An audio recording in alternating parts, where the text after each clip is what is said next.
Hi, this is Durga. இன்னைக்கு நம்ம பார்க்க போறது 11th standard mathsல chapter 2 basic algebraல exercise 2.9ல question number 8 வாங்க question குள்ள போலாம். Resolve the following rational expression into partial fraction கொடுத்திருக்காங்க.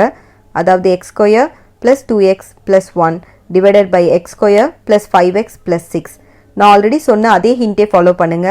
இதுல பாத்தீங்கன்னா நியூமரேட்டரோட டிகிரியும் டினாமினேட்டரோட டிகிரியும் சேமா இருக்கு. ஸோ சேமாக இருந்தாலும் சரி இல்லை நியூமரேட்டர் அதிகமாக இருந்தாலும் சரி லாங் டிவிஷன் மெத்தடை நான் யூஸ் பண்ண சொல்லியிருக்கேன். ஸோ இங்கேயும் பார்த்தீங்க அப்படின்னா நம்ம சொல்யூஷனில் இது வந்து சேமாக இருக்கிறதுனால we are going to use the long division method. So long division மெத்தடில் நம்ம டிவைட் பண்ணலாம். ஸோ டினாமினேட்டரை வெளியில் போட்டாச்சு, நியூமரேட்டரை உள்ளே போட்டாச்சு. கோஷன்ட்டை கண்டுபிடிக்கிறதுக்கு ஃபர்ஸ்ட் நம்பரால் நீங்கள் வந்து ஃபர்ஸ்ட் அதாவது இந்த ஃபர்ஸ்ட் நம்பரால் டினாமினேட்டரோட ஃபர்ஸ்ட் இதுவை டிவைட் பண்ண சொல்லியிருந்தேன். ஸோ இதை டிவைட் பண்ணிங்க அப்படின்னா உங்களுக்கு ஒரு எக்ஸ் வேல்யூ வரும் இங்கே, ஓகேவா? ஸோ அதை வந்து நம்ம கோஷன்ட்டை நம்ம எடுத்துக்கணும். ஸோ எக்ஸால் இப்போ இங்கே டோட்டலாக இதை மல்டிப்ளை பண்ணலாம். அப்படி மல்டிப்ளை பண்ணோம் அப்படின்னா நமக்கு X cube plus 5x square plus 6x அப்படின்னு கிடைக்கும். ஸோ நெக்ஸ்ட் வந்து நம்ம சைன் சேஞ்ச் பண்ணுவோம். சைன் சேஞ்ச் பண்ணிவிட்டு சப்ராக்ட் பண்ணிக்கலாம். ஸோ சப்ராக்ட் பண்ணோம் அப்படின்னா இந்த ரெண்டுத்தையும் சப்ராக்ட் பண்ணும்போது நமக்கு மைனஸ் 5x ஸ்கொயர் கிடைக்கும். ஸோ இதை பண்ணும்போது minus 4x square. So next டேர்மை நம்ம இது பண்ணும்போது ப்ளஸ் 1. இப்போ வந்து பார்த்தீங்க அப்படின்னா கோஷன்ட்டில் அடுத்தது என்ன போடணும் போது இந்த ஃபஸ்ட்டு டேர்மையும் இங்கே இருக்க ஃபர்ஸ்ட் டேர்மையும் நம்ம டிவைட் பண்ணணும். So 5x square minus 5x square divided by x square ரெண்டுமே கேன்சல் ஆகி மைனஸ் 5ன்னு கிடைக்கும். ஸோ நெக்ஸ்ட் கோஷன் பார்த்தீங்க அப்படின்னா மைனஸ் 5.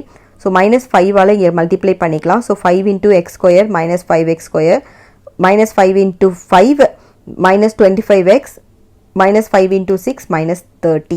நெக்ஸ்ட் சைனை சேஞ்ச் பண்ணிவிட்டு நம்ம வந்து இந்த ரெண்டுத்தையும் சப்ராக்ட் பண்ணிக்கலாம், இல்லை சப்ராக்டோ ஆடோ பண்ணிக்கலாம். ஸோ பண்ணும்போது நமக்கு இந்த இது ரெண்டுமே கேன்சல் ஆகிடும்.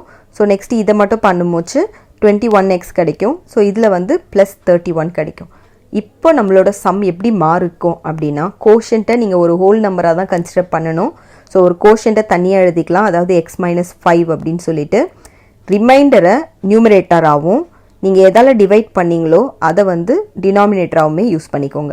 ஸோ இப்போ நம்மளோட சம் வந்து x minus 5 plus 21x plus 31 divided by x square plus 5x plus 6 அப்படி சேஞ்ச் ஆகிருக்கும், ஓகேவா? ஸோ இப்போ இதை வச்சு தான் நம்ம வந்து ஃபர்தராக மூவ் பண்ண போகிறோம்.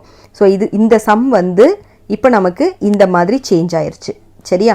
ஸோ இது வந்து ஒரு ஹோல் நம்பராக கன்சிடர் பண்ணுங்கன்னு ஆல்ரெடி சொல்லியிருந்தேன். ஸோ இது வந்து லாஸ்ட்டாக ஆன்சரை எழுதும் போது நம்ம இதை ஆட் பண்ணிப்போம். ஸோ இதை மட்டும் வச்சு இப்போ நம்ம சம்மை வந்து ப்ரொசீட் பண்ண போகிறோம். ஸோ இப்போ இதை மட்டும் வச்சு ப்ரொசீட் பண்ணும்போது நமக்கு வந்து இப்போ இதை ஃபேக்டரைஸ் பண்ணலாம் இல்லையா? X square plus 5x plus 6 multiply பண்ணால் 6 வரணும், உங்களுக்கு ஆட் பண்ணால் 5 வரணும். அப்படி என்ன ஃபேக்டர் இருக்குது? 2 and 3 இருக்குது. ஸோ நம்மளோட ஃபேக்டர் பண்ணோம் அப்படின்னா எக்ஸ் ப்ளஸ் 2 எக்ஸ் ப்ளஸ் 3 அப்படின்னு வரும். ஸோ இதை இப்போ நம்ம ஸ்ப்ளிட் பண்ணி எழுத போகிறோம். இது பார்த்தீங்க அப்படின்னா நான் ரிப்பீட்டிங் லீனியர் ஃபேக்டர் தான். ஸோ இதை வந்து டைப் 1லேயே நம்ம எழுத போகிறோம். ஸோ டைப் 1ல் எழுதும் போது a divided by x plus 2 plus b divided by x plus 3. இதை வந்து நம்ம வந்து எல்சிஎம் எடுக்கும்போது கிராஸ் மல்டிப்ளை பண்ண சொல்லியிருந்தேன். ஸோ கிராஸ் மல்டிப்ளை பண்ணிக்கலாம். அப்போது a X plus 3 plus b X plus 2 அப்படின்னு வரும். ஸோ ரெண்டு டினாமினேட்டரையும் கேன்சல் பண்ணிவிட்டு நியூமரேட்டரை மட்டும் வச்சு சம்மை ப்ரொசீட் பண்ணலாம். ஸோ நியூமரேட்டர் மட்டும் பார்த்துக்கலாம். நம்மளோட நியூமரேட்டர் பார்த்தீங்க அப்படின்னா 21x plus 31 which is equal to a x plus 3 plus b x plus 2. இப்போ இதில் பார்த்தீங்க அப்படின்னா ஏதாவது ஒரு டேர்மை ஃபுல்லாக 0 ஆக்கணும். அப்போ தான் உங்களுக்கு வந்து ஒரு வேரியபிள் ஃபுல்லாக 0 ஆச்சுன்னா தான் இன்னொரு வேரியபிள் கிடைக்கும்.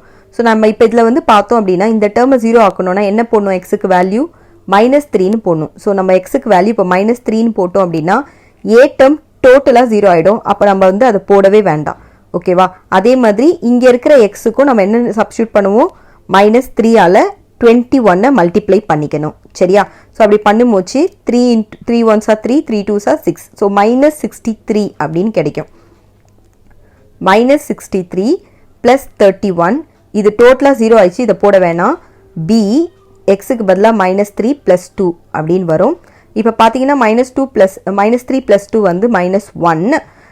minus 63 plus 31 வந்து minus 32. So minus 32 which is equal to minus b.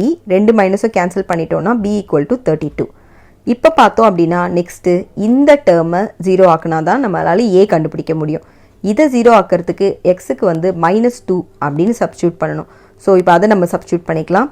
when x equal to minus 2. இப்போ பார்த்தீங்கன்னா இந்த b டேர்ம் டோட்டலாக 0 ஆகிடும். அப்போ நம்ம இதை ஃபுல்லாக போட வேண்டாம். அதே மாதிரி இங்கே எக்ஸுக்கு பதிலாக -2ஆல் மல்டிப்ளை பண்ணிக்கணும் 21. அப்போ 21 -2ஆல் பண்ணால் -42ன்னு கிடைக்கும். So -42 + 31 which is equal to a. எக்ஸுக்கு பதிலாக அகெயின் -2 + 3 அப்படின்னு வரும். -42 + 31 பார்த்தோன்னா -11 equal to a. அப்போ a equal to -11. இப்போ நமக்கு ஏவோட வேல்யூவும் தெரியும், பியோட வேல்யூவும் தெரியுன்றதுனால இதை நம்ம அப்படியே அந்த ஹோல் நம்பர் கூட சப்ஸ்டியூட் பண்ணிக்கலாம். இங்கே ஒரு ஹோல் நம்பர் வந்ததுக்கு இல்லையா, அது கூட நம்ம டேரெக்டாக ஆன்சர் வச்சு சப்ஸ்டியூட் பண்ணிக்கணும். ஸோ அப்போ நம்மளோட ஆன்சர் எப்படி வரும்னு பார்த்தீங்கன்னா x - 5 -11 divided by x plus 3. ஏன்னா ஏக்கு மைனஸ் இருக்குது, அதனால் -11 divided by x plus 3 போடணும். Plus 32 divided by x plus 2 அப்படின்னு போட்டு ஆன்சரை கம்ப்ளீட் பண்ணிக்கலாம். தேங்க்யூ.